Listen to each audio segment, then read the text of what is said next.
صاحب آپ کیا بتائیں گے جو ڈاکٹر صاحب بات بھی سنی، ان کی حقوق کے حوالے شریعت ہمیں کیا پیغام دیتی ہے؟ بسم اللہ الرحمن الرحیم۔ یقیناً نقشبندی صاحب آپ نے بڑا اہم موضوع آج منتخب کیا ہے ہمارے معاشرے کا۔ میں سمجھتا ہوں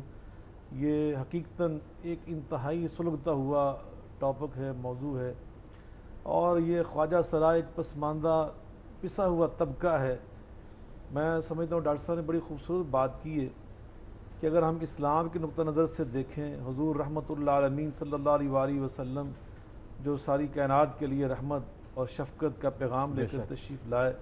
اگر آپ کے میں سمجھتا ہوں جو پاکیزہ انداز تھے ان کے حوالے سے دیکھیں تو حدیث پاک میں بہت سارے خواجہ سراؤں کا ذکر بھی ملتا ہے کہ مدینہ منورہ کی ریاست میں خواجہ سرا موجود تھے، ان کے نام موجود ہیں۔ نافع ایک نام تھا، الجنہ ایک کا نام تھا، ابو ماریہ ایک کا نام تھا، معبور ایک کا نام تھا، تو اس طرح نام ملتے ہیں۔ اور نبی کریم علیہ الصلوۃ والسلام کے ساتھ نمازیں پڑھتے تھے، ان کے صحابہ میں یہ شامل تھے، وہ صحابہ میں شامل تھے، مسجد نبوی کے نمازی میں وہ شامل تھے، اور نبی کریم علیہ الصلوۃ والسلام کے جو گھریلو بہت سارے کام وہ انجام لایا کرتے تھے، بلکہ جب جہاد پر مجاہدین اور سپاہی اور فوجی جاتے تھے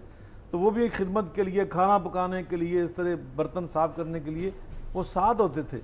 تو نبی کریم علیہ الصلوۃ والسلام کا ان کے ساتھ رویہ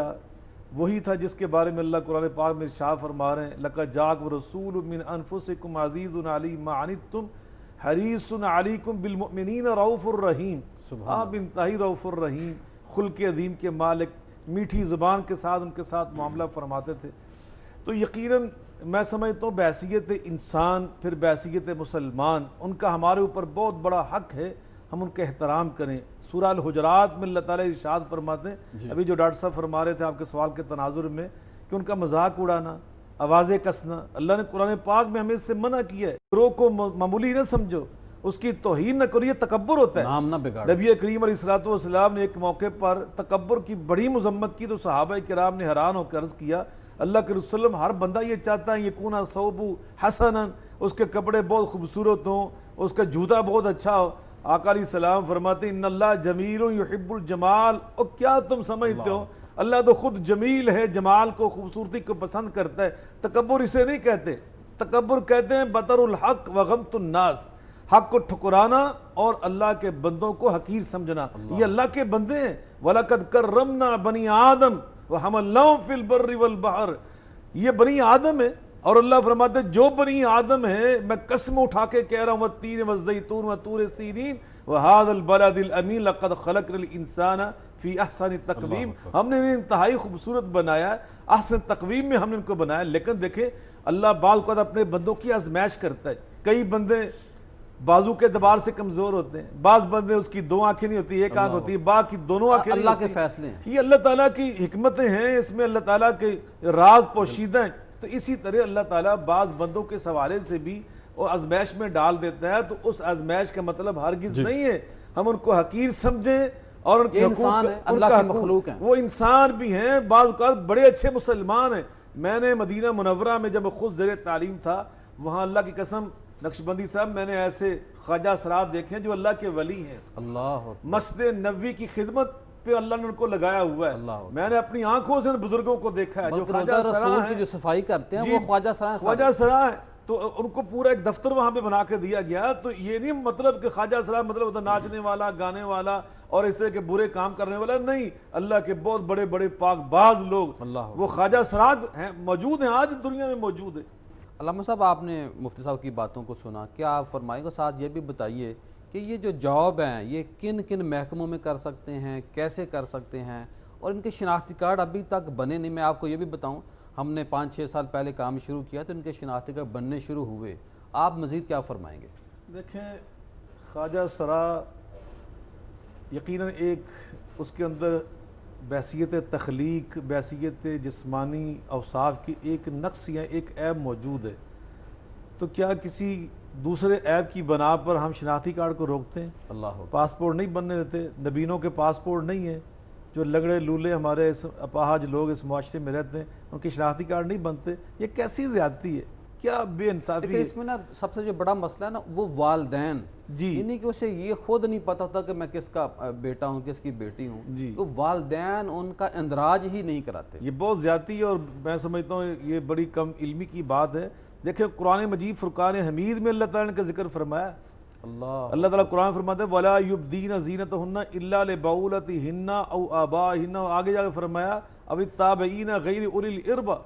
اس کی تفسیر مفسرین نے مجموعی طور پہ یہی کی ہے کہ جو لوگ خواجہ سرا ہوتے ہیں کہ خواتین کے بارے میں فرمایا کہ وہ اپنے جو نکاب نہ کریں اپنے باپ سے اپنے شوہر سے کرتے کرتے، کہ یہ جو گھروں میں رہ سکتے ہیں جن کو خواہش نہیں ہوتی خواتین کی، جس کا ابھی مفتی صاحب نے ذکر کیا، سیدہ ام سلمہ رضی اللہ تعالیٰ عنہ خود بیان کرتی ام المومنین کہ ہمارے گھر میں رہتا تھا، لیکن اس کی زبان سے ایک دفعہ رسول اللہ صلی اللہ علیہ وسلم نے یہ جملے سن لیے۔ وہ ایک صحابی سے کہہ رہے تھے کہ کل ہم نے طائف جب فتح کرنا، یعنی وہ سپاہی بھی تھا، وہ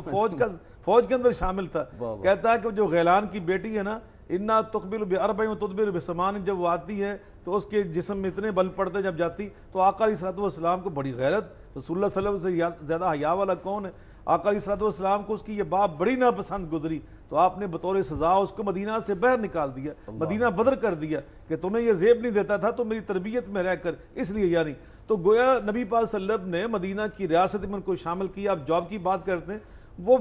مسلمانوں کی فوج کا، رسول اللہ کی فوج کا، جس کے جرنیل اعظم سپہ سالار اعظم جناب محمد مصطفیٰ احمد مجتبیٰ وسلم جیسی ہستی ہے، وہ اس کا سپاہی تھا، وہ اس کا فوجی تھا، تو نبی پاک صلی اللہ علیہ وسلم نے اس کو اپنی فوج میں جگہ دی تھی۔ تو جب میرے آقا کی فوج میں، مدینہ کی ریاست کی فوج میں وہ سپاہی کے طور پہ بھرتی ہو سکتا ہے، تو مجھے بتائیں آج کے دور میں وہ پائلٹ کیوں نہیں بن سکتا، انجینئر کیوں نہیں بن سکتا، ڈاکٹر کیوں نہیں بن سکتا، ٹی وی اینکر کیوں نہیں بن سکتا، وہ پروفیسر کیوں نہیں بن سکتا؟ وہ بالکل بن سکتا ہے۔ رہی بات وہ نماز اور روزے کے حوالے سے آپ نے بات کی، مفتی صاحب نے بڑی خوبصورت باتیں کی۔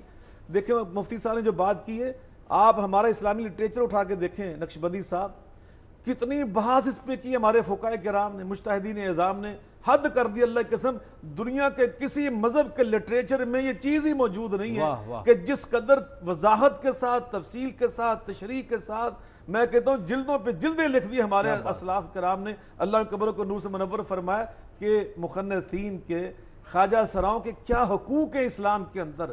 اور ان کے جیسے انہوں نے فرمایا کہ پیدائش سے لے کے فوت ہونے تک ایک ایک حق بیان کیا، وہ وارث بن سکتا ہے، کون کہتا ہے اس کو وراثت میں حصہ نہیں ملے گا؟ کیا بات! لیکن اس کی وراثت کیسے ہوگی؟ اگر مردوں والے اس کے اندر مثلا اس کو داڑھی آ گئی تو یہ مرد ہے، صحیح، اگر داڑھی آ گئی، مونچھیں آ گئی تو یہ وہ مرد ہے، اگر اس کی مثلا میں آپ کیا کہوں کو ایسے اوصاف نمودار ہو گئے کہ جو خواتین کے ہوتے ہیں تو وہ خاتون سمجھی جائے گی، اس کے اوپر خواتین کے حقوق ہیں۔ اگر وہ مشکل ہے جس کی اس کی وضاحت کی ابھی، تو اس کے لیے بھی یہ طے کر دیا کہ اس کو خواتین والے حقوق ضرور ملیں گے۔ جو ایک خاتون کا وراثت میں حق ہے، وہ وارث بن سکتا ہے، وہ اپنے مال و دولت سے کاروبار کر سکتا ہے، اور پھر اس کے اندر وصیت کر سکتا ہے، تحفہ دے سکتا ہے، ہبہ کر سکتا ہے۔ یہ سارے حقوق جو ایک مسلمان کو، ایک شہری کو، ایک انسان کو حاصل ہوتے ہیں، سارے ان کو اللہ نے حقوق عطا کیے ہوئے، رسول اللہ صلی اللہ علیہ وسلم نے اس کی پوری وضاحت کر دی ہے، ہمارے اسلاف نے بالکل اس کی تشریحات کر کے حد کر دی، تو یقیناً یہ سارے حقوق اس کے موجود ہیں۔ نماز کے حوالے سے، روزے کے حوالے سے، جو مسلمان من عامل صالحا من ذکر او انثی وهو مؤمن فَلَنُحْيِيَنَّهُ حَيَاةً طَيِّبَةً، یہ سارے اوصاف اللہ تعالیٰ نے کو بھی عطا کیے ہوئے، تو یقیناً ایک مسلمان معاشرے کے اندر خواجہ سرا ہونا، اگرچہ اس لحاظ سے وہ کہ اس کے اندر ایک نقص ہے، جیسے ایک بہرا ہونا نقص ہے، گونگا ہونا ایک نقص ہے، ایک نقص ضرور ہے، لیکن اس نقص کے اندر بھی اللہ قرآن میں نبی پاک فرما رہے ہیں لا ينظر اللہ الى صورکم ولا الى ابدانکم، اور ایک روایت میں ولا الى اجسادکم، نہ اللہ تمہارے جسم دیکھتا ہے، نہ بدن دیکھتا ہے، نہ تمہاری شکلیں دیکھتا ہے، وہ کیا دیکھتا ہے؟ ینظر الی قلوبکم و اعمالکم، وہ تمہارے دل دیکھتا ہے، وہ تمہاری سیرت دیکھتا ہے، تمہارا کردار کیا ہے۔ ابھی خواجہ سرا کی بات مفتی صاحب ابھی لاہور کی بات کر رہے ہیں، اگر کسی نیک خواجہ سرا کے اعمال ٹھیک ہیں، اللہ کے نزدیک بہتر ہے۔ کتنے خواجہ سرا آپ نے اپنی زندگی میں حج بیت اللہ کر کے آئے، عمرہ کر کے آئے، کتنے ہم نے سخی دیکھے۔ ایک خواجہ سرا جس زندگی میں جب بھی کمائی کرتا تھا مسجد بناتا تھا، اللہ کے گھر بناتا تھا، تو ایسے کتنے خواجہ سرا ہیں جو اولیاء کرام۔ خواجہ سراؤں کے حقوق علامہ صاحب کیا آپ بتائیں گے کہ چوکوں چراہوں میں کھڑے ہو جاتے ہیں، خود ساختہ بھی بنے ہوئے ہیں، اور مفتی صاحب نے جو باتیں کی اس کے اوپر آپ کوئی تنقید کرنا چاہیں گے محبت کے انداز میں یا ان کو سپورٹ دینا چاہیں گے آپ؟ نہیں، مفتی صاحب نے بڑی اچھی، تاکہ لوگوں کو پتہ چلے کہ سارے لوگ متحد ہیں۔ نہیں، یقیناً مفتی صاحب نے بڑی خوبصورت باتیں ارشاد فرمائی ہیں، اور ہمارے اسلاف کے اس لٹریچر کو سامنے رکھ کر انہوں نے ساری باتیں کہی ہیں۔ سچی بات ہے کہ ہمیں اس سے استفادہ کرنا چاہیے۔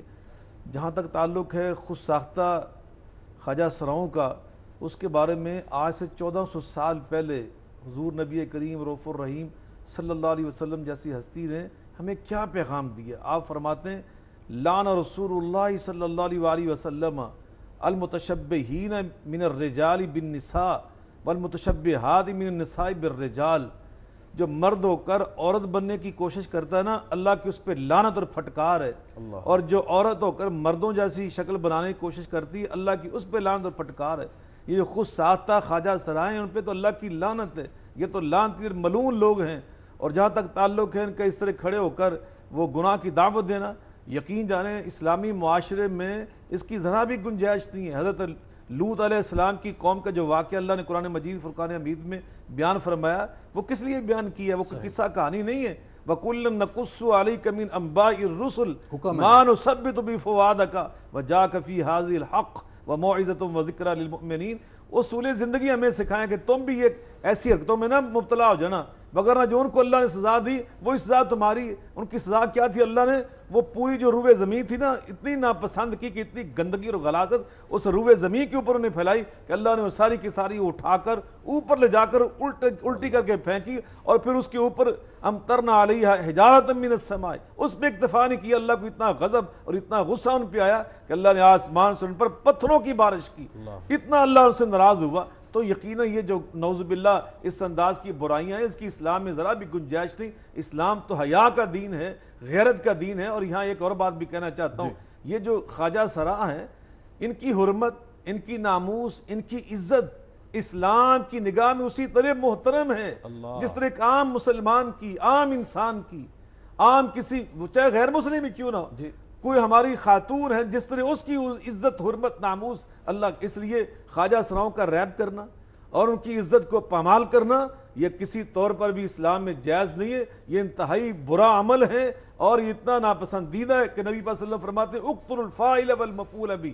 جو اس طرح کی حرکتیں کرتا ہے وہ تو نبی پاک صلی اللہ علیہ وسلم نے اتنی سخت سزا اس کی بیان کی ہے۔ میں ڈر رہا ہوں کہ میڈیا کے اوپر بیٹھ کر ایسی بات کہہ دوں شاید کسی کو ہضم نہ ہو سکے۔ تو یقیناً ہمیں ان چیزوں پر بہت غور و فکر کرنے کی ضرورت ہے، اور میں سمجھتا ہوں حکمران حکومت کا فرض ہے الذین مکناہم فی الارض اقاموا الصلاۃ وآتوا الزکاۃ وامروا بالمعروف ونہوا عن المنکر من رأى منکم منکرا فلیغیرہ بیدہ۔ ہاتھ سے روکیں، اس کی ذرا بھی ان کو گنجائش نہیں دینی چاہیے کہ نعوذ باللہ اس طرح ہمارے نوجوان، میں سمجھ صحت مند تندرست، آپ جا کے چوراہوں پہ دیکھیں کیا ہو رہا ہے، کہ اس کی گنجائش ہے اسلام کے اندر؟ اسلام تو ہمیں عفت سکھا رہا ہے، عصمت سکھا رہا ہے، وقار سکھا رہا ہے، ایک ناموس کا تحفظ سکھا رہا ہے۔ نبی صلی اللہ علیہ وسلم فرما رہے ہیں لا ایمان لمن لا حیا لہ، جس کے اندر حیا نہیں ہوتی اس کے اندر تو ایمان نہیں رہتا۔ الحیاء والایمان قرنا جمیعا فاذا رفع احدهما رفع الاخر۔ یہ تو دونوں لازم ملزوم ہیں، ایمان اور حیا، ایک چلا جائے دوسرا خود بخود ہی رخصت ہو جاتا ہے۔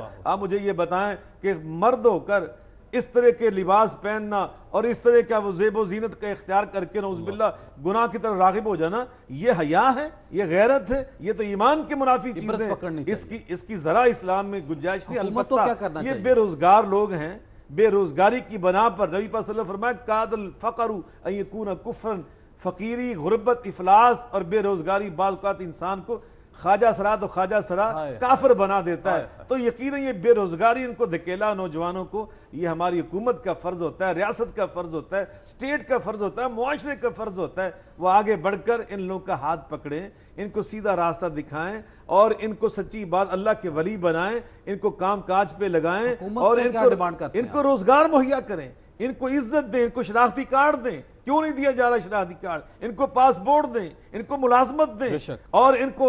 معاشرے کے اندر اچھی میں سمجھتا ہوں عزت دیں، ان کا وقار اس کو بحال کیا جائے۔ نبی پاک صلی اللہ علیہ وسلم کہ آپ نے ایک مرد کو دیکھا تھا وہ ہجروں جیسی حرکتیں کر رہا تھا، وہ یعنی اس طرح کا خواجہ سرا، تو نبی پاک صلی اللہ علیہ وسلم فرمایا یہ جو ہے عورتوں والی ادائیں یہ چھوڑ دو۔ خلفائے راشدین نے ایک دو کو دیکھا، اس کو فرمایا یہ جو خواتین والی ادائیں آئندہ دوبارہ تمہارے اندر نظر نہ آئے۔ ان کو بھی پیغام ہے، یعنی تربیت کی ان کو تعلیم دی گئی، غیرت کی، عفت و عصمت کی۔ آپ یقین جانیں میں سمجھتا ہوں کتنے اللہ کے ولی گزرے ہیں دنیا کے اندر جو خواجہ سرات تھے، لیکن اللہ پاک نے ان کو، نعوذ باللہ یہ میں کسی کی توہین نہیں کر رہا، لیکن اللہ تعالیٰ نے ان کے اوپر پردہ ڈالے رکھا۔ میں والدین سے یہ کہنا چاہتا ہوں ایسا بچہ پیدا ہو جائے اس کا ڈنڈورا نہ پیٹیں، اس کی عزت و ناموس کی آپ خود حفاظت کر رکھوالے بنیں، اور اس کو اس طرح معاشرے کے اندر پنپنے کی جگہ دیں کہ جس طرح ایک معزز باوقار شہری ہوتا ہے۔